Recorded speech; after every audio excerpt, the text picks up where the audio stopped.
नमस्कार, आप देख रहे हैं एनएसडी टाइम। यहाँ खबरों का सिलसिला कभी रुकता नहीं। मैं शिवानी शाह हाजिर हूँ आपके सामने आज की इस खबर के साथ। पटना जदयू कार्यालय पहुंचे भवन निर्माण मंत्री अशोक चौधरी समस्याओं को सुन रहे हैं। जातीय जनगणना को लेकर भवन निर्माण मंत्री अशोक चौधरी ने कहा कि जातीय जनगणना का प्रस्ताव 2 बार सदन में पारित किया गया, सर्वसम्मति से प्रस्ताव पारित हुआ है।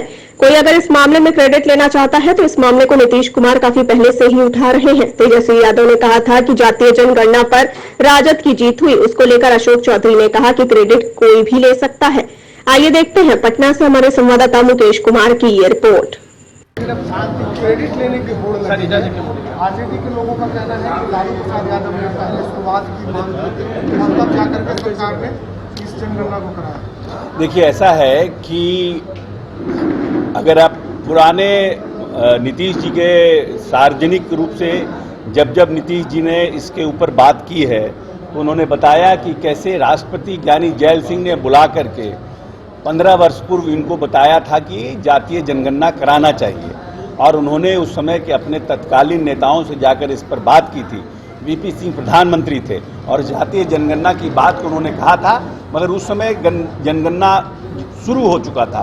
इसीलिए वीपी सिंह साहब ने कहा कि अभी समय नहीं हो सकता, लेट हो गया है। और इस बात की चर्चा मुख्यमंत्री जी ने कई बार सार्वजनिक रूप से भी और व्यक्तिगत रूप से भी जर्नलिस्ट लोगों को बताया है कि जातीय जनगणना के प्रति उनकी रुझान कैसे बढ़ी, तो जानकारी कैसे मिला, कैसे लगा कि नहीं भाई जातीय जनगणना होना चाहिए। इसीलिए कोई राजनीतिक दल होड़ लेना चाहता है, करना चाहता है, ये दूसरी बात है। विधानसभा में दोनों बार माननीय नेता नीतीश कुमार जी के पहल पर ये प्रस्ताव लाया गया और प्रस्ताव को सर्वसम्मति से पारित कराया गया। तो निश्चित रूप से जब सरकार की इच्छा शक्ति रहती है तभी विधानसभा में प्रस्ताव आता है और प्रस्ताव पारित होता है सर्वसम्मति से। हम ये कहते हैं, ये नहीं कहते हैं कि क्रेडिट किसी को देना है। सबने इस जातीय जनगणना में बिहार के सभी राजनीतिक दल के नेताओं ने नीतीश कुमार के पहल को अपनी ताकत दी और अपनी सहमति दी। सर्वसम्मति से ये पास हो रहा है। इसीलिए जहाँ तक क्रेडिट का सवाल है, ये इशू बहुत पहले से नीतीश कुमार उठाते आ रहे हैं और हम लोग मानते हैं कि नीतीश जी को धन्यवाद देते हैं कि सभी जाति धर्म, कुछ लोग कन्फ्यूजन क्रिएट करना चाहते हैं। कहीं कहीं आज के अंग्रेजी अखबारों में भी कुछ बातें लिखी गई है, दिल्ली में भी। ये पूरी तरह से गलत है और लोगों को दिग्भ्रमित करने की प्रयास है। पूरे प्रदेश के सभी जाति के, चाहे वो सर्ण हो, अति पिछड़ा हो, महादलित हो, माइनॉरिटी के हो, सभी के जाति का जनगणना किया जाएगा। उनकी आर्थिक स्थिति की जनगणना की जाएगी कि आने वाले समय में स्वर्ण जातियों में भी किस तरह के आर्थिक विपन्न लोग हैं, हम उनके लिए क्या भविष्य में प्लान कर सकते हैं। जो अति पिछड़ा और महादलित है उनकी क्या स्थिति है। किसी के साथ आने वाले समय में बिहार में जो भी जाति के लोग हैं उनके साथ अन्याय न हो, उनके साथ जमीन, क्योंकि स्वर्ण जाति के बहुत से लोग कहते हैं कि आरक्षण गलत है, हम लोग उनसे भी ज़्यादा विपन्न हो गए हैं। ब्राह्मणों में एक बहुत बड़ा तबका है जो कहता है कि हम जो है मांग कर ही खाते हैं और हमारे बारे में कोई योजना नहीं है। तो उन सब योजनाओं को बनाने में भविष्य में माननीय नेता नीतीश कुमार को सहूलियत होगी और उसका फायदा आम जनता को मिलेगा।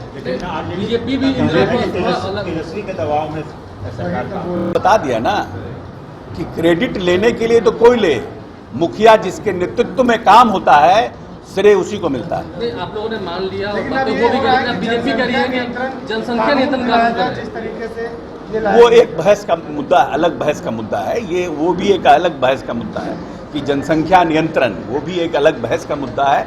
बहुत से लोग बहुत से फ्रंट पर इस पर चर्चा कर रहे हैं। बहुत से लोगों को लगता है कि जनसंख्या का नियंत्रण होना चाहिए और जिस तरह से जनसंख्या बढ़ रही है वो एक बहस का मुद्दा है, राजनीतिक बहस का मुद्दा है और उस पर भी भविष्य में आने वाले समय में निर्णय लेने की जरूरत पड़ सकती है।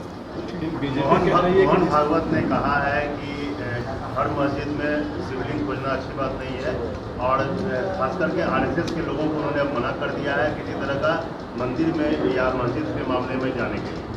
तो ठीक है, ये तो एक अपना कोहेसिव मोहन भागवत जी का ये बयान इस बात को प्रमाणित करता है कि आरएसएस प्रमुख भी देश में सद्भावना की बात करते हैं और दूसरे जाति धर्म के लोगों के जो भावना है, जो जिसको बोलते हैं धार्मिक भावना है, उसका सम्मान करते हैं कि भाई किसी की भावनाओं को ठेस मत पहुंचिए। हर मस्जिद में घुस करके शिवलिंग खोजना कुछ, क्योंकि उदंड लोगों की कमी नहीं है।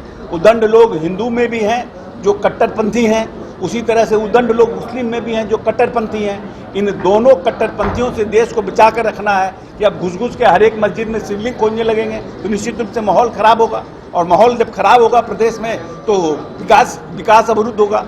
तो इसलिए मोहन भागवत जी का ये बयान निश्चित रूप से स्वागत योग्य। सर, आपको लगता है कि बीजेपी पहले जातीय जनगणना पर मानत है, अब ये जनसंख्या नियंत्रण कानून जो है वो एक बाउंस बैक है आपकी तरफ कि मतलब हमने माना तो आप भी कुछ मानिए, ऐसा नहीं लगता है? देखिए, ऐसा है कि ये बात तो पूरी तरह से निराधार है कि भारतीय जनता पार्टी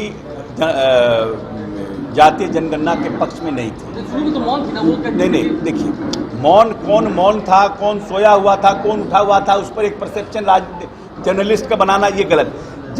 भारतीय जनता पार्टी ने क्या किया? भारतीय जनता पार्टी ने सर्वसम्मति से दोनों समय जो विधानसभा में प्रस्ताव पारित हुआ उसमें हम लोगों के साथ खड़े रहे, प्रधानमंत्री के साथ प्रतिनिधिमंडल गया उसमें खड़े रहे, फिर जातीय जनगणना के लिए सर्वसम्मति से प्रस्ताव पारित हुआ उसमें खड़े रहे, कल कैबिनेट की मीटिंग में जब कैबिनेट में पास हुआ तो खड़े रहे। तो ये कैसे कहा जा सकता है कि भारतीय जनता पार्टी साथ में नहीं है? इस पर तो विजेंद्र यादव जी ने बात कर दिया है कि 2-2 का रहना चाहिए, क्योंकि हम लोगों ने सतीश चंद्र दुबे जी को राज्यसभा भी भेजा था जब इसके पहले सतीश चंद्र दुबे जी गए थे। तो 2-2 का विजेंद्र जी का सीनियर लीडर है, उन्होंने बयान दे दिया है, इसीलिए स्टैंड तो पार्टी का क्लियर है। चलिए आप इस कड़ी में बस इतना ही। ताजा तरीन खबरों के लिए बने रहिए एनएसडी टाइम्स के साथ। मुझे दीजिए इजाजत, नमस्कार। एनएसडी टाइम्स के लेटेस्ट खबरों से अप टू डेट रहने के लिए चैनल को लाइक करें, शेयर करें, सब्सक्राइब करें और अंत में बेल आइकन दबाना ना भूलें।